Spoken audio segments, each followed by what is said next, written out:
Choip, choip, choip. Choip, choip, choip. Wait, you're telling me a zombie can only jump this far, yet at the same time can spit a green ball the size of its head to pull off a trick shot of this magnitude? Huh. Zombie lips and lungs are amazing. Oh wait, no, just lips. Maybe craving human brains does something special to your saliva. Necrotic phlegm, welcome to a black and white world that needs to be purged. Of the living. And it's your job to nudge the horde in the right direction. Well, sometimes you'll do more than nudge, and sometimes you'll sludge, in order to get rid of those that won't budge. Too bad nothing in this game resembles fudge. First off, the visuals are great, as mentioned, mostly black and white, like an older horror movie, with some splashes of color to accentuate important stuff, like mutation barrels, viscera, zombie spit, and its pixel art. Just look at how adorably spindly those limbs are. Sometimes reminds me of the Muppets. Just look at that zombie. Throw against the wall and see if it sticks. Oh well, no loss, now we have sauce. For some reason, this outbreak makes you transform into something that looks like a dancer during rehearsal. Gameplay-wise, it's great too. It's like Lemmings, but zombies. And I suppose it's more violent and gross. Zombies shamble forward until they reach a wall and turn around, or they die, and use them to achieve the objective of the level. Usually you start the level with a dose or doses of what causes zombification. As is usually the case, it really doesn't matter what causes it. Virus, mutation, magic, television. Ooh, I hope that gag hasn't decayed as much as these fellows. In those levels, you select the victim to start the outbreak with, depending on your strategy of where you would like to start. Other times you start with a supply of the dead. You guide them with very few orders at your disposal. Stuff like break down this door, or go up the stairs, or go past them. Yes, let's underestimate the intellect of a zombie. Any other obstacles requires you to spend DNA and mutate some zombies. Make them jump up a ledge, blow up a wall, run fast or scream to stun people. Let them hawk the aforementioned zombie loogies, make them crawlers, and have them climb walls or go through narrow openings like vents. Or maybe let one of them become a wall of meat, in order to protect their zombrin or dose some bull. Create an overlord to fine-tune your guiding, and sometimes perform a Cirque du Zombie. Absolute punishment. I dare say this is worthy of being a screensaver. Getting low on DNA? Don't worry. Sacrifice some of them to recoup your losses. Do these things until the objective is cleared. Usually the gameplay is puzzly. Kill this many people, reach the end of this level with a zombie, and sometimes it's a bit more actiony. Survive this long, defeat a boss, run an obstacle course. Nice variety in the campaign.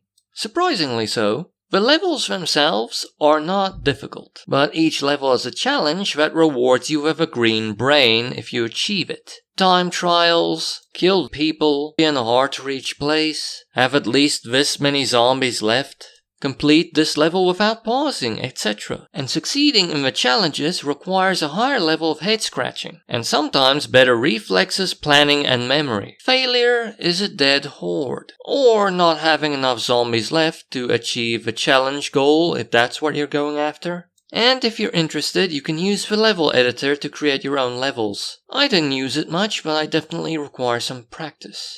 The only real issue of the campaign is towards the end, when things get weirder and more complex, and thus more unrefinements pop up, to take away some of the fun but not much of it. I was probably not gonna succeed here anyway. Story-wise, it's functional, but it's also funny, but probably also puerile and crass. This has to be the level your mind's working on for you to enjoy the humor. Referential humor also included, but it's slightly better here, because sometimes they don't simply reference things. An interactive element is added by your zombies being able to kill those things referenced. Form and function.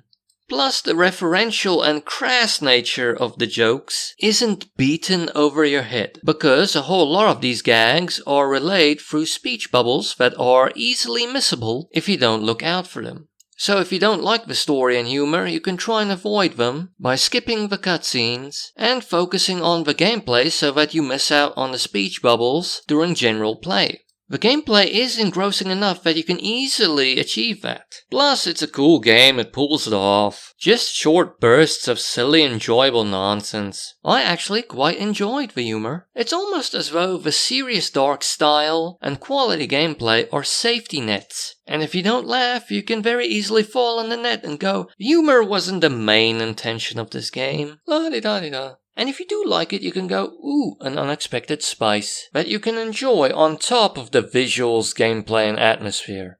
Otherwise, as mentioned, it's quite easy to scrape off. And the horror feeling is cemented by the use of pulpy, stereotypically horror movie music.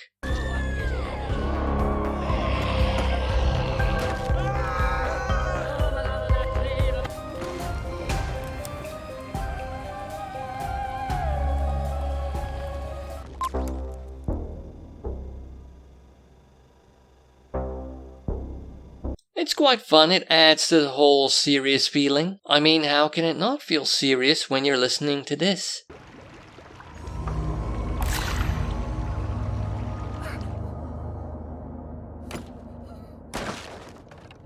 Don't worry, nothing scary ever happens. And somehow, in spite of this feeling, you always know it's a joke. Probably because of all the ludicrous things that happen in it. And there are so many zombie deaths. So it's more like the music really injects cool into it, makes it stylish. I suppose it's kind of impossible to find these zombies scary, as the most prominent DNA here is that of the Lemming. Because of an error on my part, I thought this time around it would be more appropriate to use the more accurate in-game timer, rather than my usual method. So bear in mind, I probably played more than this, but according to this method, I played about 19 hours. I completed all 50 levels and got the green brain on 48 out of 50 of them. That's very respectable puzzle game length.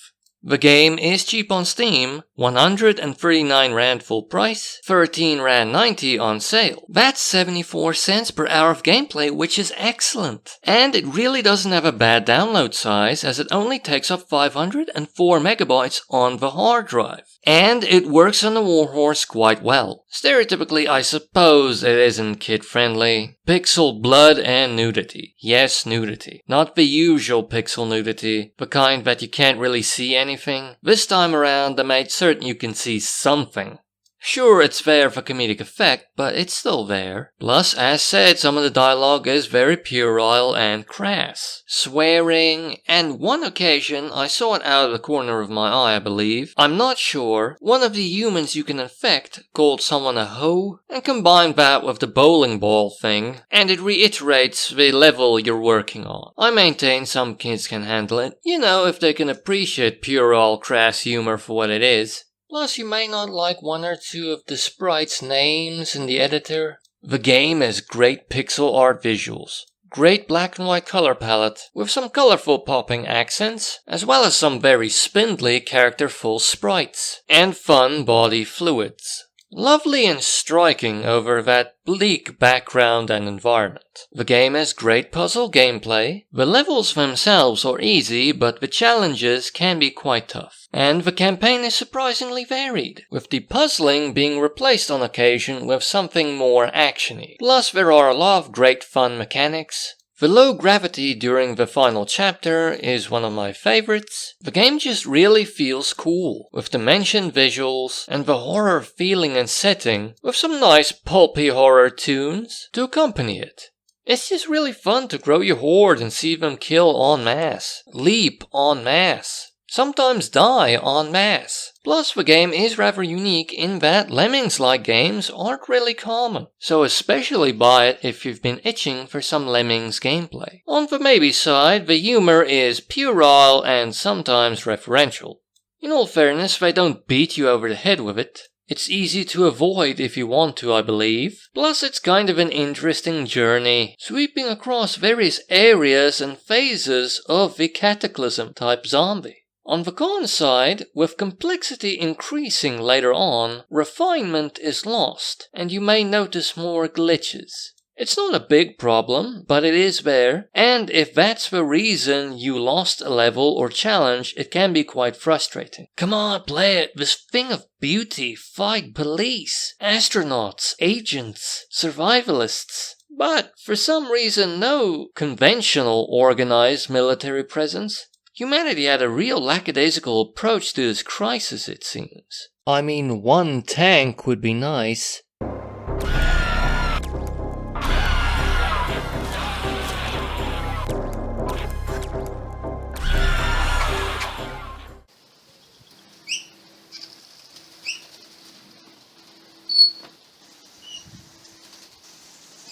Choip, choip, choip.